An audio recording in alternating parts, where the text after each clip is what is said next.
This podcast is sponsored by nobody. Hey dudes, welcome to Splat from the Past, the only 80s themed horror sci-fi show where things can get totally radical. Now today I will be welcoming Greg Lamberson. I've been wanting Greg on for a long time. Greg, of course, wrote and directed the classic indie New York-based horror film classic Slime City, celebrating its 35th anniversary. And we're going to talk about that today.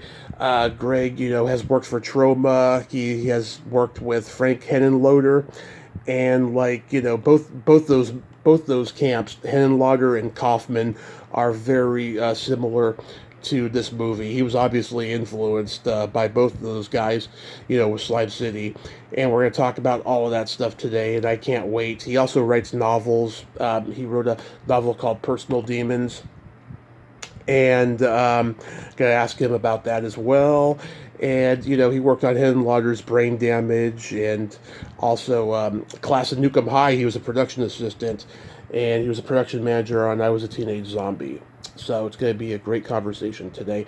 Also, he did a sequel to Slime City Massacre, in 2010, with another guest of mine, Debbie Rochon. Also, too, my condolences goes out to the people of Maine. Can we just fucking get along, people? Can we just stop fucking othering other people and just be kind and humane to people? This is not necessary. There's too much fucking evil going on in this country, and we need to get it under control. Otherwise, we're going to be frickin' like the Planet of the Apes at the end, when Charlton Heston's like, "You maniacs! Damn you all to hell!" With the mini Statue of Liberty.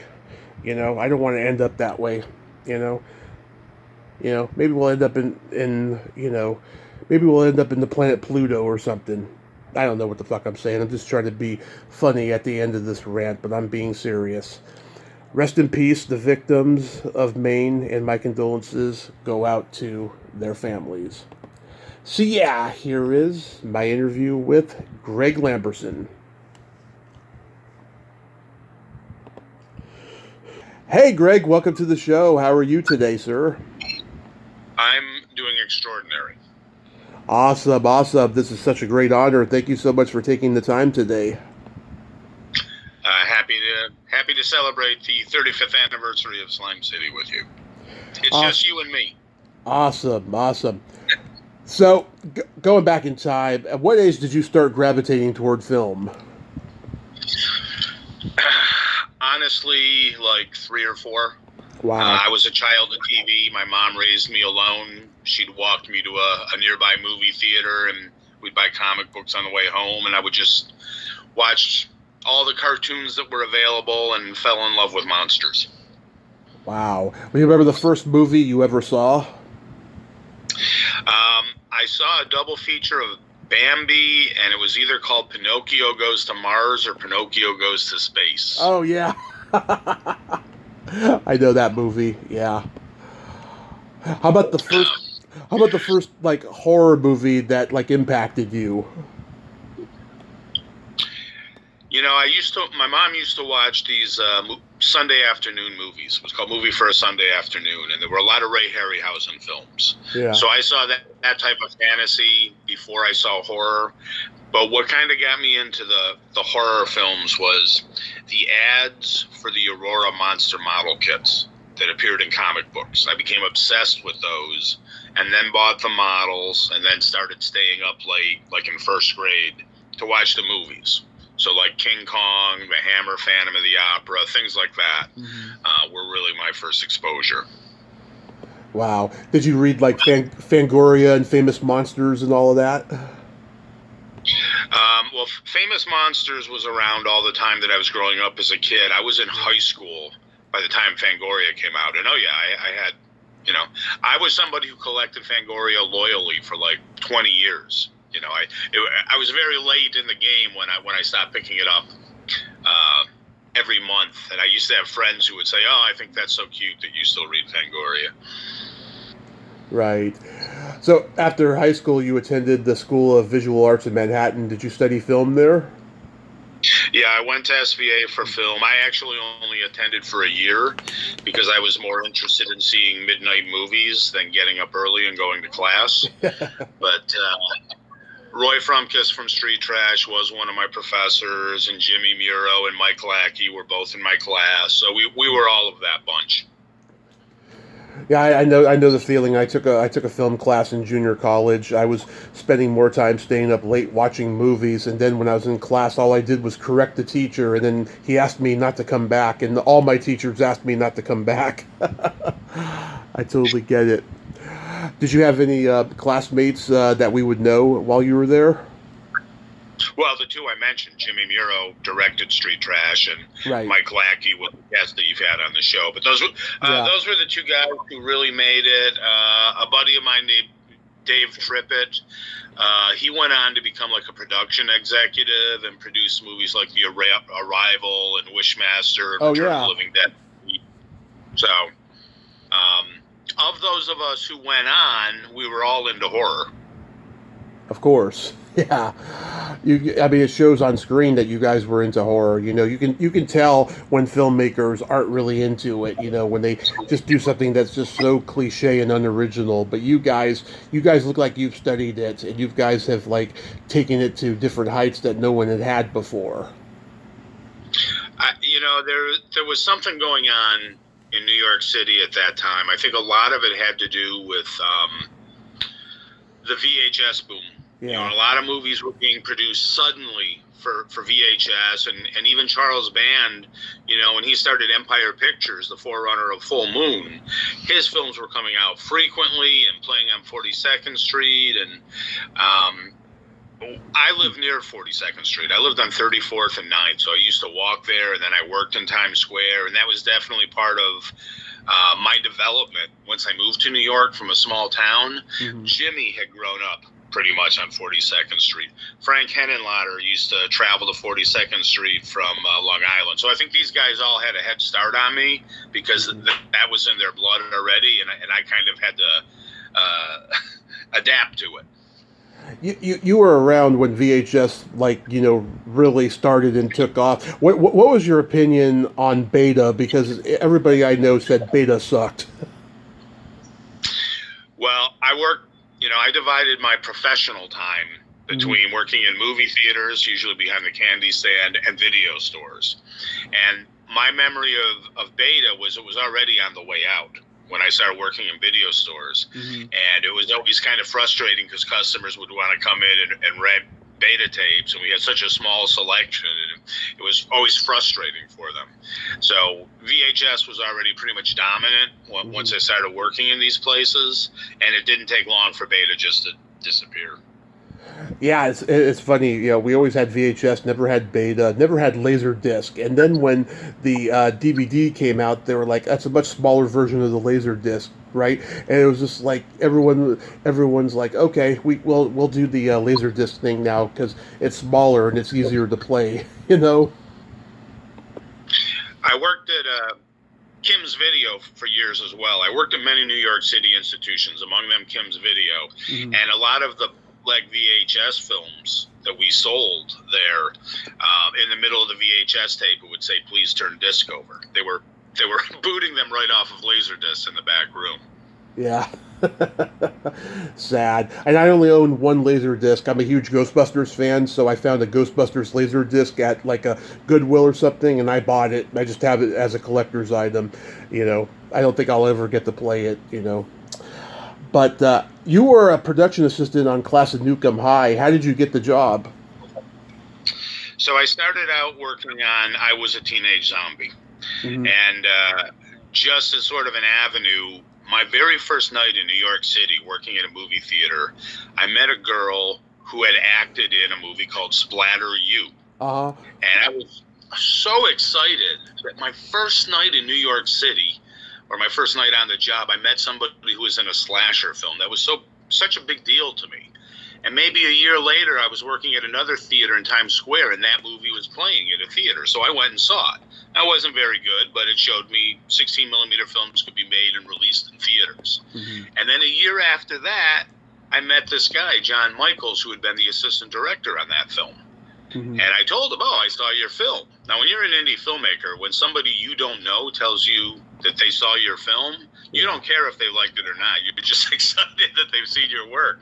And I immediately said to him, what are you doing now? And he said, I'm going to direct my own film. At that point, it was called Teenage Zombies. Yeah. And I just said, can I work on it? And he was like, well, we're not paying anything. I said, I don't care. Can I work on it? He said, well, it's a full-time job, so you can't work in a movie theater. He had worked in theaters himself, so he knew how many hours went into that. And work on this. I said, I don't care. I'll quit. Can I work on the film? He said, can you come to a production meeting in Brooklyn tonight? I said, yes. Can I bring a friend? And that's how me and a buddy jumped onto that.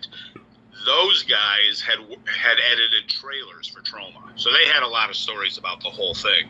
Yeah. And I actually wasn't too interested in working for Troma because of all the nightmarish things I'd heard. Oh. But when Teenage Zombie ended production, I didn't really want to go back to work a regular job. Mm-hmm. And I saw they were looking for PAs, so I said, okay, let me jump aboard this. And I worked during pre-production on Class of Newcomb High, and I was only there for one day. I'll tell you, I went to the studio. I met a bunch of people I liked. Some people I ended up hiring on Slime City. But the director of that film, the original director, was a guy named Richard Haynes. Uh-huh. And he had worked with these Teenage Zombie guys, and there was a rivalry between them that had nothing to do with me. But when he heard that I had worked on that film, he came in and interrogated me, basically to make sure that I wasn't there undercover to spy on him. And I just said, this is too crazy. During the course of the day, 2 different production assistants went out on runs and never came back. Wow. And I said, okay, well, I'm not going to be like these guys. I'm going to finish the day up, but I'm definitely not coming back. So that was my experience on that film. Lloyd and I are quite good friends now. I've had him at a few events. He appeared in my film Killer Rack. Mm-hmm. And when he's in Buffalo, I've gone out to dinner with him and his wife socially. So I'm still glad I didn't work on that film, but I'm glad to be friends with him. Yeah, I talked to Anthony Ventola, who played George a few years ago and stuff. Interesting guy. Yeah, I mean, historically, the production assistant job is never fun, but I can imagine, though, there were a lot of laughs on set because it was a really funny movie. Well, one famous story was Lloyd needed a production assistant to run out and get something. And he said, okay, I'll need cab fare. And he said, no, you don't. Just tell the cab driver you'll give him film credit. And that was the type of vibe that was going on all the time in the House of Troma back then. Yeah. When you did I Was a Teenage Zombie, is that where you met Craig Saban? No, Robert. I call him Robert. Everyone else calls him Craig. That's his middle name. Mm-hmm. He was actually the first friend I made in New York City. We worked at the same movie theater. And when I got on to Teenage Zombie, first I brought my friend Peter Clark on. I had written Slime City already before we went on to Teenage Zombie. And I knew we had to work on a film like that just to figure out how to do what needed to be done. So I became production manager, which was like being a producer on my own film. My buddy Peter Clark, who would shoot Slime City, came on as the assistant camera person. And Robert, who would be my star in Slime City, came on as a supporting role. So we were all using the film as sort of a warm-up for our own project. Mm-hmm. What was the genesis of the story of Slime City? Was it like autobiographical, when you got your first apartment or something? Similar. I mean, I came from a small town and I was living in the big city, and we were on 34th and 9th, which was a very sleazy neighborhood at that time. So like when we went to the diner for breakfast before going to class, we'd be eating in the same space as the pimps and prostitutes and drug dealers who were coming off the night shift. So it had that almost tacit atmosphere. Plus we were right across the street from the Moonies, Sun Young Moon's cult. So we were constantly crossing paths with these cult members. So that stuff all sort of came together.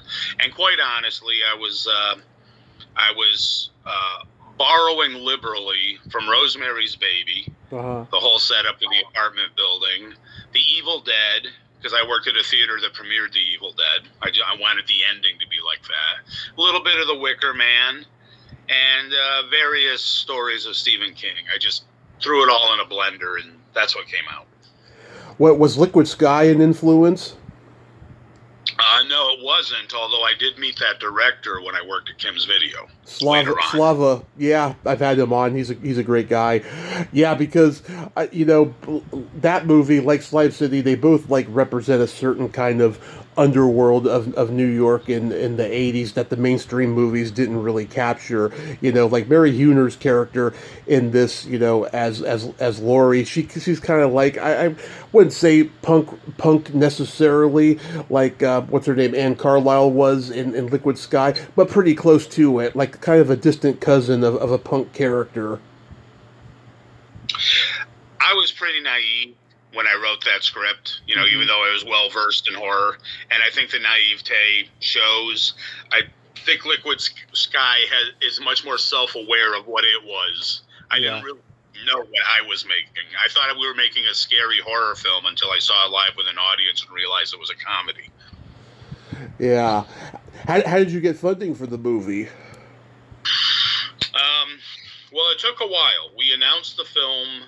We were supposed to shoot the same summer as Street Trash. Mm-hmm. The difference is they had Roy Frumkus, who knew how to go out and raise money, and also Jimmy's father was a Italian businessman with a lot of associates, so they had people they could go to ask for the money, and I had no clue how to do it. So we ended up shooting ours a year later.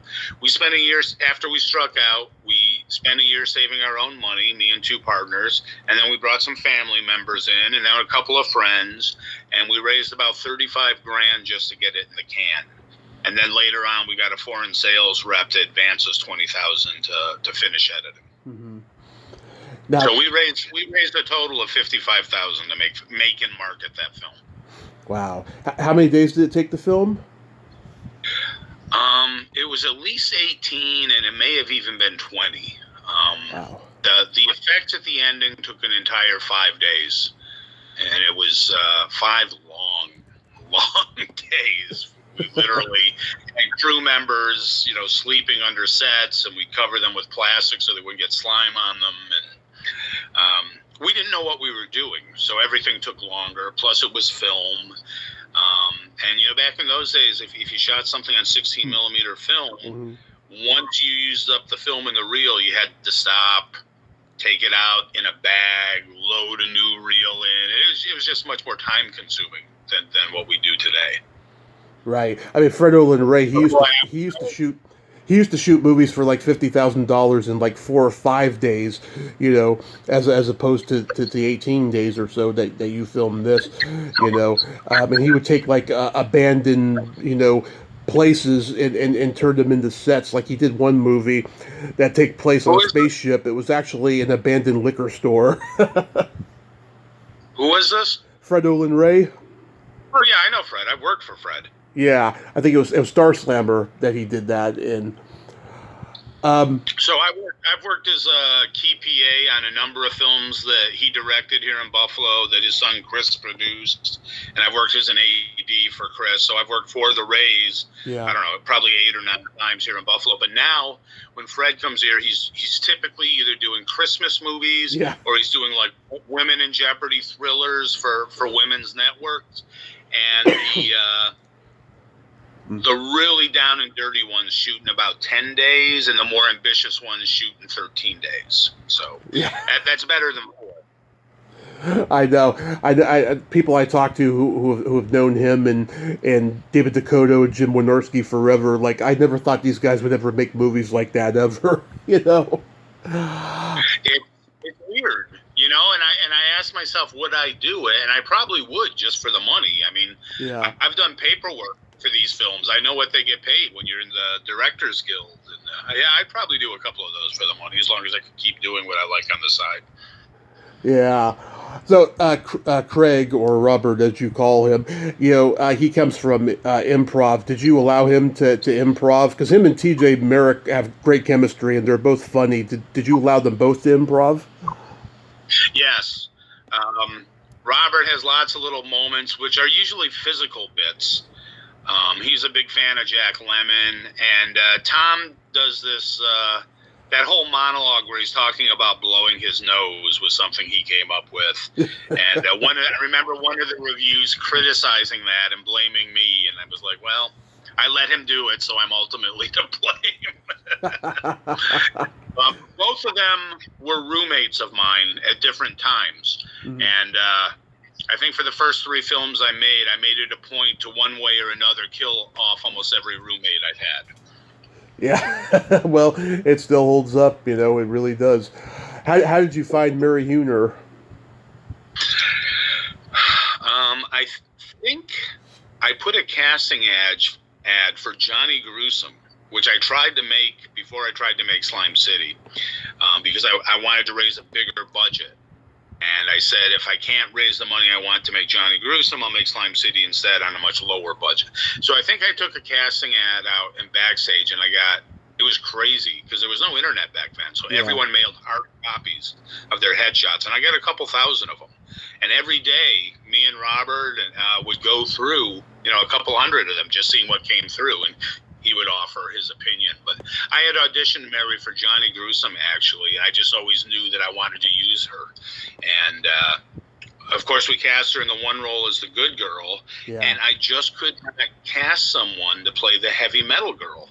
I heard the craziest things. One girl was perfect and told me that she was doing a heavy metal jazzercise video for kids, and she was afraid Slime City would be bad for her image. So after 2 or 3 near calls, I think we were even shooting already. I just said, all right, I said to my assistant director, see if Mary wants to play both parts. We'll put her in a wig. And of course, she jumped at the part, and it ended up being the best thing for the film. And when we played as a midnight movie, the original end credits we had, I farmed them out to somebody to do for me. They were actually kind of out of focus. So people couldn't even tell from the end credits that she had played both parts. And it would be a surprise to them when they found out. So I think that worked out pretty well. And Mary and I are still good friends all these years later. Every time I go to New York City, I look her up, just like Robert and I are still good friends.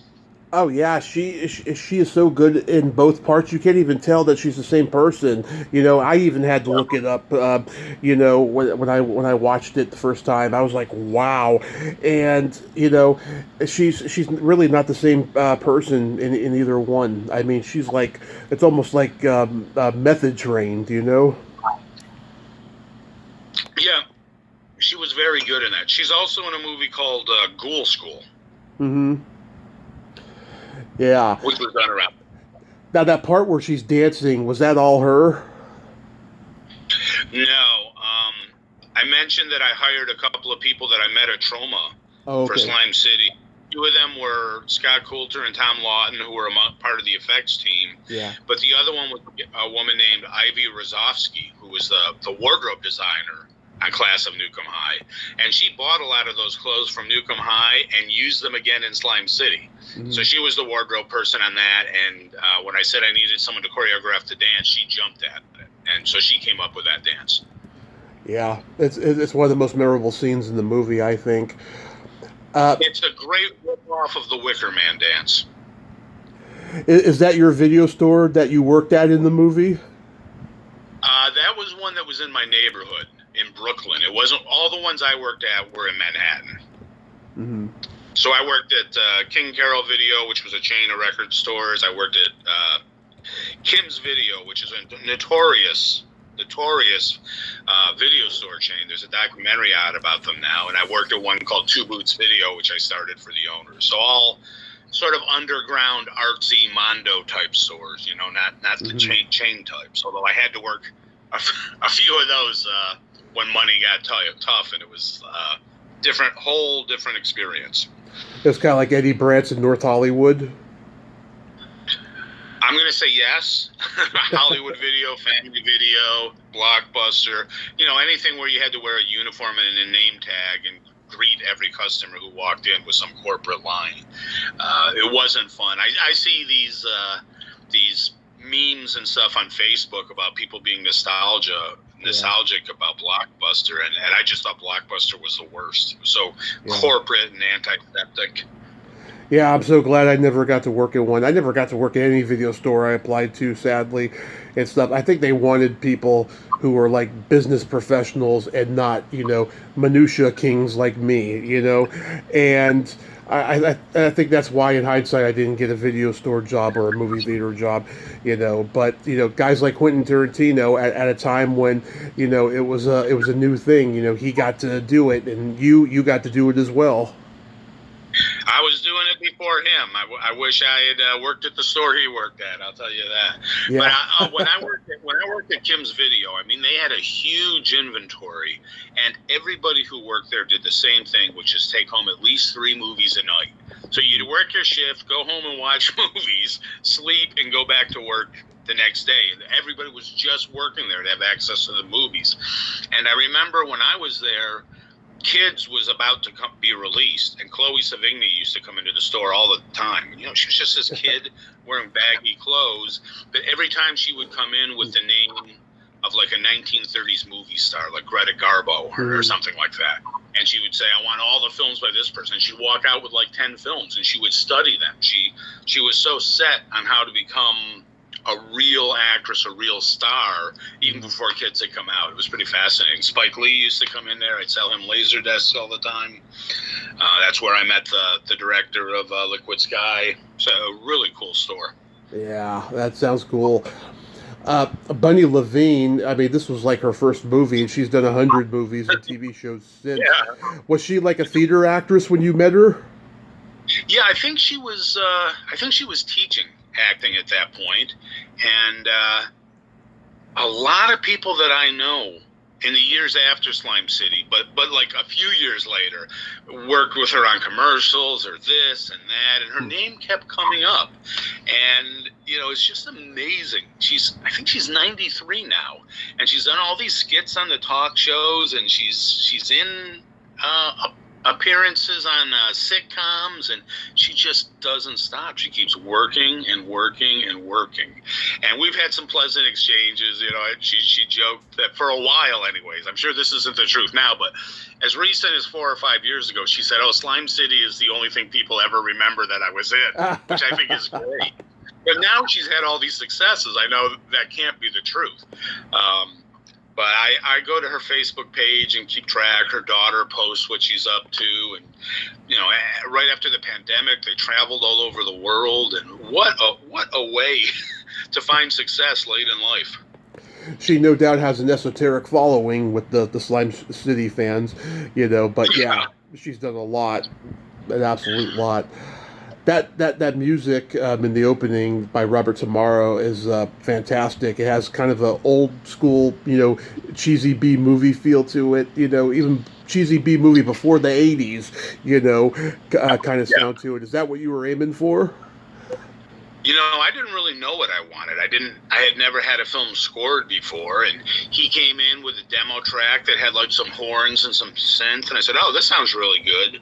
And he gave me a quote that was about 10 times what I wanted. I'm sure what I wanted to spend. I'm sure it was nothing to him. But we went for it. I found a way to get the money, and he did the score. And I saw Rob. He has a small role in Slime City Massacre, and it's actually because he lives in Beloit, Wisconsin, or did, and was the orchestra conductor out there. It was because of his affiliation with the Beloit International Film Festival, which is a great festival, that they brought me and Robert and Mary out there for sort of a reunion screening.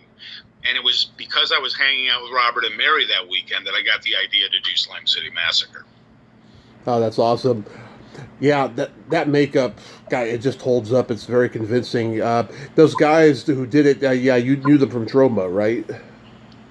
Yeah, I didn't really meet them. I saw them in action, and one of them, Scott Coulter, had messaged me when I took out a backstage ad to the actors. He messaged me about the effects, and that's how I got to know them. And when we made the movie, he and Tom lived in a Brooklyn apartment, maybe a mile away from the Brooklyn apartment I had, which is where we shot the movie. And I will tell you that riding my bike from my place to theirs, just to see the effects in progress, the sculptures and the drawings and everything, smelling that latex. That was probably the most exciting time of my life. To finally have someone making my monsters was just a really cool experience. Yeah, one of the most clever gags I have ever seen, and it reminded me of something you'd see in Troma, is when the street gang member has his hand devoured by Alex's stomach after stabbing him with the knife. Yes, yes. My friend Peter Clark, who passed away, I think in 2001, he was an SVA buddy of mine, same class as Jimmy and Mike Lackey, and we were sort of partners even during our 1 year of school. I'd come up with the stories and he'd shoot them. So Slime City was sort of created to be our feature we would do together. And he lived with me at the time, so he'd go with me to see the effects. And I think when I came up with that gag, that the hand going in the stomach, he said, "Oh, that's out of the thing." And I was like, "Oh, yeah, right." And then on set, it was just him, Peter, who suggested that the kid run back and grab the boombox and run out with it. Of course, that gets the biggest laugh in the film. Yeah, and is it safe to say that Alex's internal organs were sausages and honey mustard? Well, that was all latex. It wasn't actually sausages. Okay. And Scott made the decision to make them yellow because he went with yellow slime. Yeah. That was not something I take credit or blame for. In fact, I had a conversation with him. Interestingly, I don't know, maybe 6 years ago. Uh-huh. Spectre Vision is a company, Elijah Wood's company, Spectre Vision. Flew me out flew to LA, and Robert and I had a belated first ever Slime City premiere in Hollywood because it had never screened there theatrically. Mm-hmm. And Scott joined us, and I had mentioned that was all his decision, and he refuted it. He didn't want to take the blame for it, but I said, "No, that was your idea to make it look like breakfast." Yeah, did you guys have like a wrap party and a screening? Well, it took so long to finish it. I mean, it took almost 2 years to finish the film. We were editing it. We got one of those big editing tables for my Brooklyn apartment, and after we had been at it for maybe a month, we got a call from Scott Coulter to go work on a film called Plutonium Baby because the crew had walked off. So we shot that movie, and then we went back to work for about a month, and then it turned out Plutonium Baby was only 54 minutes, so they needed to bring us back to shoot more footage, so we stopped, went back to work. Well, then we all worked on Brain Damage, and then we went back to work, and then we ran out of money. So it took a long time to get through the editing of that film. And back then, you had to make a print of the film just to see how it cut together. And then you would have to make a print of the film and color time it. And then you would have to make a print of the film combined with the soundtrack after you went into a studio and did a sound mix. It isn't like today where you can do everything on a home computer. Absolutely. Of course, the digital world has made it so much easier. Sometimes the product isn't as good as, the film, is, but, it's a different world now, of course. Totally. Why did you take so long to do the sequel? Alexander Beck, who was our foreign sales guy, he said to me early on, "Oh, yeah, we should do a sequel." And I said, well, for what kind of money? He said, "Well, the same budget." And I said, "Forget it. I'm not interested. I want to do bigger films, not smaller ones." I ended up doing smaller films anyways. There was no creative reason to do a sequel, and it didn't make a profit. So I didn't have a financial reason to make a sequel. But as I said, when I was hanging out with Robert and Mary about 20 years later, the ideas started coming to me. And I went home from that festival and I wrote the sequel in about 2 weeks. And a year later, we made it. So, yeah, then the desire was there. Yeah, Debbie Rochon has also been on the show. She's excellent. I liked talking to her. She's a hilarious force of nature. What would she like to work with? Well, Debbie's a great person. I mean, she's a great actress. I hate when people just dismiss her as a scream queen. I think she's a great actress, and she's a really good person, and she's a really good friend to me and my wife and daughter. my wife and daughter run a film festival just like I do, and Debbie was a guest judge, and that was very helpful to them. And, I've worked with her a number of times. After Slime City Massacre, I directed her in a film called Dry Bones, and then I brought her back out for Killer Rack, which is one of my favorites. And based on her experiences here, when she did Model Hunger, she brought me on as line producer and assistant director. So she was supposed to be in my last film, Guns of Eden, which we shot at the height of the pandemic. But the issues of coming from Canada, she wasn't allowed to fly. She had tested positive for COVID, and it then tested negative. And even though she tested negative, they wouldn't let her come over. Yeah, she's great. She's everything she's in. She's great. Did you ask Mary Huner to return? Oh yeah. I mean that was part of the reason to do the film, was to reunite with those two again, because we had such a great time. So I made the decision to have her return as her character, Lori, as sort of the Omega Man, only she was the Omega Woman, and to have Robert play Zachary, the character who possessed him in the original Slime City. And if you remember in Slime City, you turn over the back of the book, and there's a picture of Zachary, the guy who possesses him, and Robert was made up to play the character at that point. So I like to say that we set it up 20 years earlier, even though that's not the case. Mm-hmm. You were also the first assistant director on Frank Henenlotter's Brain Damage. How was that experience? That was a great experience. For one thing, we shot in a studio. We had to build the studio, and we built the effects lab, and we built the living quarters for the effects guys. And the effects guys were pros. Dave Kinlan from the Monster Squad and Gabe Bartalis. And unlike my films, which are generally shot in 3 weeks, 4 if I'm really lucky, I think Brain Damage was 6 weeks. It might have even been 8, but I think it was 6.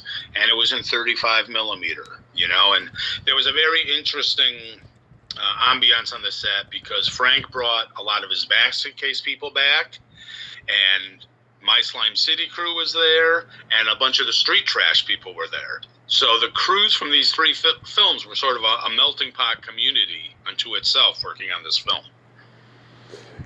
Did he become a mentor to you? A little bit. Frank's a great historian, and I wish that I had worked on the film before I did Slime City. I wouldn't have made a lot of the mistakes I did. Mm-hmm. I could, like Fred, Olin Ray, I could listen to them just talk about Hollywood film history or exploitation film history all day long. Yeah. With Frank, it was more about observing how he shot certain things that I remembered for years later. The Basket Case, that's one of the most morbid horror films ever made. Love it. Basket Case was playing as a midnight movie when I arrived in New York City. It was like a 2-year run it had. And Jimmy had worked on that as a production assistant when he was 16 years old. So he walked into class and he was already king shit, because he'd worked on this film that was obviously becoming a cult film in real time.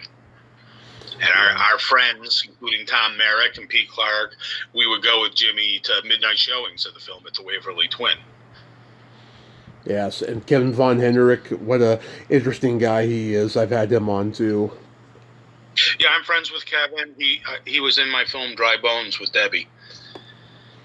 So what made you start writing novels?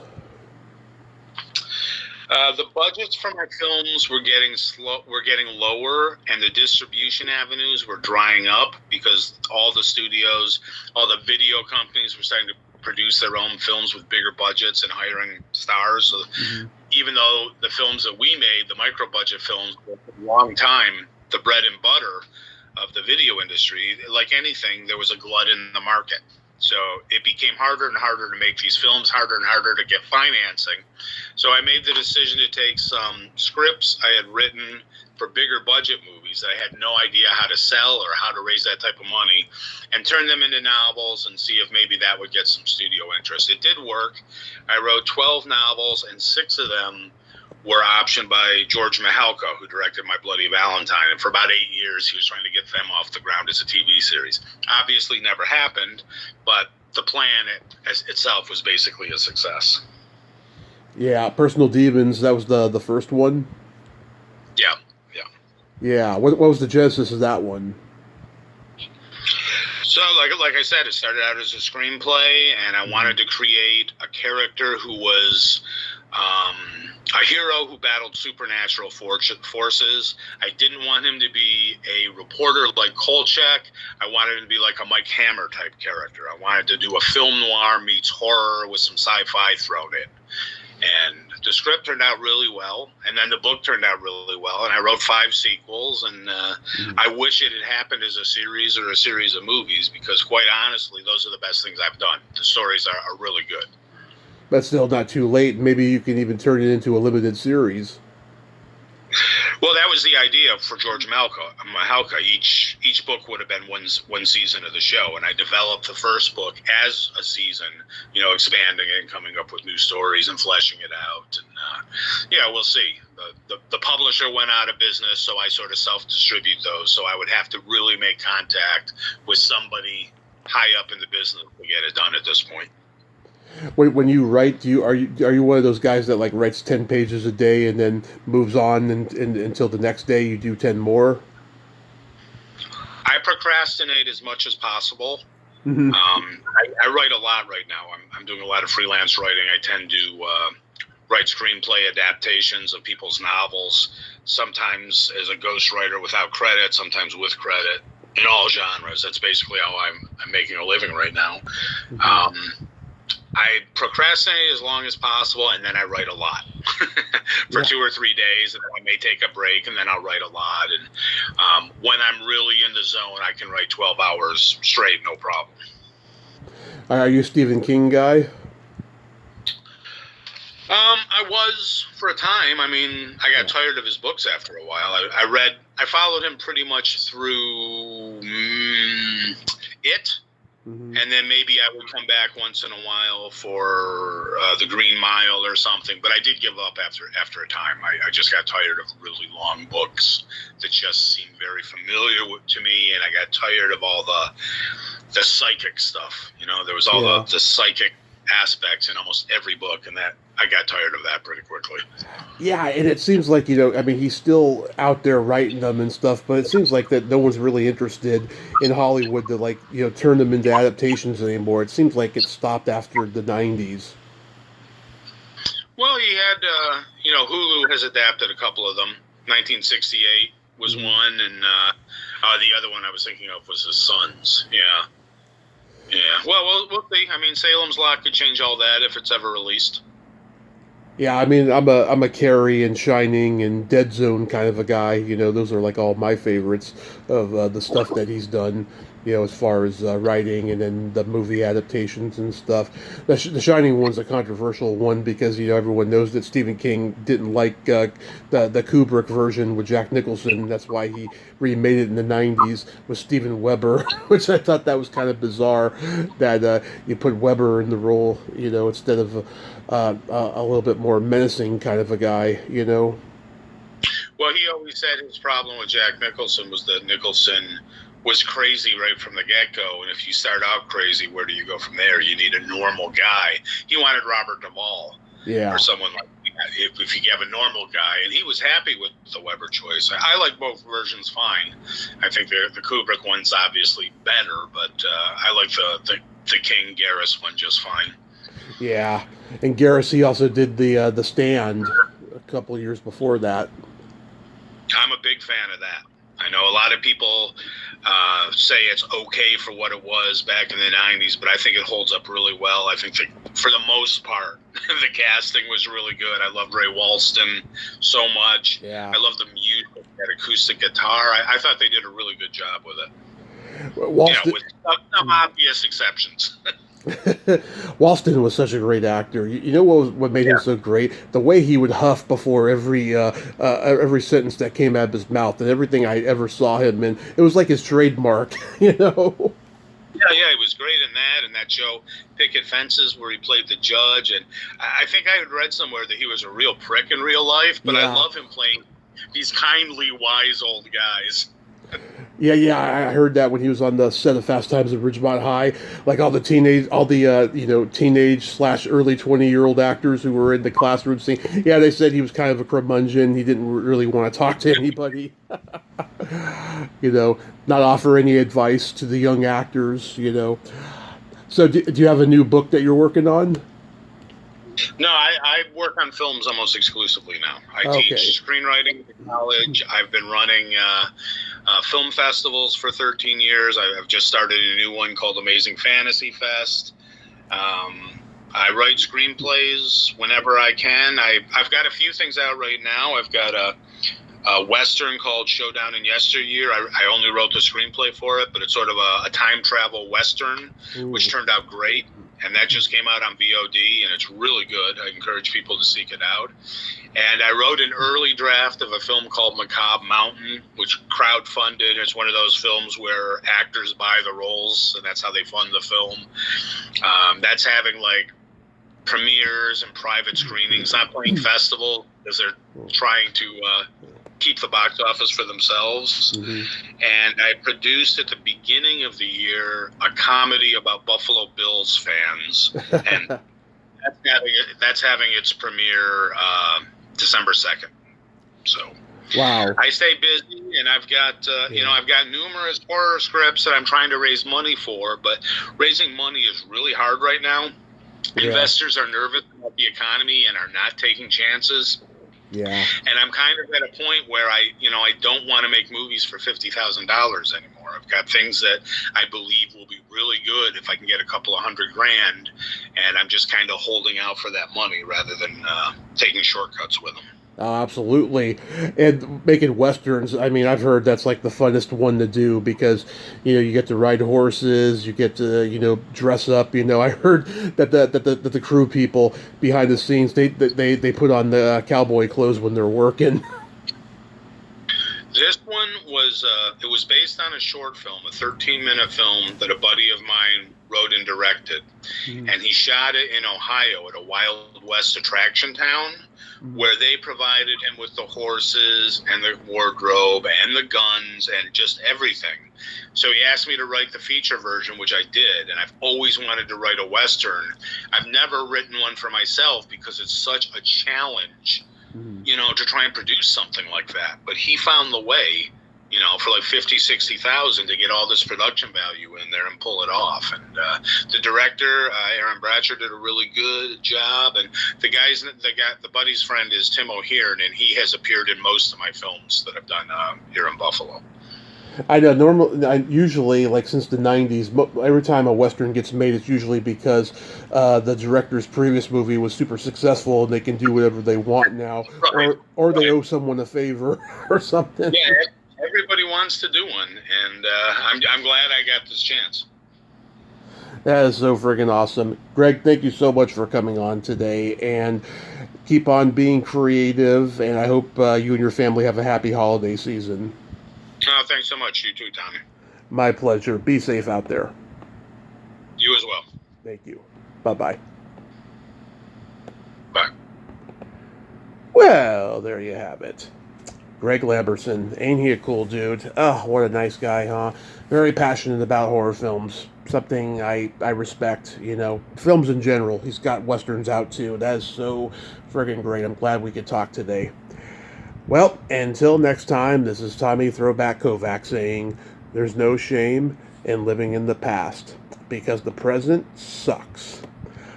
Later, dudes!